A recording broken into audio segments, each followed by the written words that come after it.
प्राचीन काल में एक संत दूसरे गांव जाने के क्रम में अपने एक शिष्य के साथ एक गांव में कुछ दिनों को लिए रुके। गांव के लोग संत के पास अपनी समस्याएं लेकर पहुंचने लगे। संत बहुत विद्वान थे। वे अपनी बुद्धि से सभी परेशानियों को दूर करने रास्ता बता देते थे। कुछ ही दिनों में संत की प्रसिद्धि पूरे क्षेत्र में फैल गई। संत रोज प्रवचन भी देते थे। उनके उपदेश सुनने के लिए गांव में दूर दूर से लोग आने लगे। संत की बढ़ती प्रसिद्धि को देखकर गांव के एक पुजारी को जलन होने लगी। वह सोचने लगा कि इस तरह तो उसके भक्त भी संत के पास पहुंचने लगेंगे। पुजारी जलन की वजह से संत को शत्रु मानने लगा था। पुजारी ने संत की छवि खराब करना शुरू कर दिया।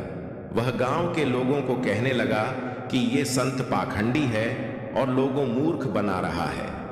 पुजारी के कुछ साथी भी इस काम में उसका साथ दे रहे थे।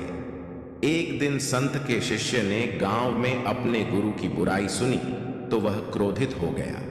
शिष्य तुरंत ही गुरु के पास पहुंचा और गांव में हो रही बुराई के बारे में बताया। संत ने शिष्य की बातें सुनी और कहा कि हमें इन बातों पर ध्यान नहीं देना चाहिए। अगर हम उस पंडित से वाद विवाद करेंगे तो भी ये बातें चलती रहेंगी। जिस तरह हाथी पर कुत्ते भौंकते हैं लेकिन हाथी अपनी मस्त चाल में चलते रहता है, ठीक उसी तरह हमें भी ऐसी बुराइयों पर ध्यान नहीं देना चाहिए। अपने काम में मन लगाना चाहिए। संदेश: यह जरूरी नहीं कि हर व्यक्ति आपके पक्ष में हो। समाज में कुछ लोग हमारे पक्ष में होते हैं तो कुछ विपक्ष में भी होते हैं। हमसे मतभेद रखने वाले लोग दूसरों के सामने हमारी बुराई करते हैं और वे हमारी परेशानियां बढ़ाने रहते हैं। ऐसी स्थिति में हमें निदाओं से विचलित हुए बिना अपना काम करते रहना चाहिए।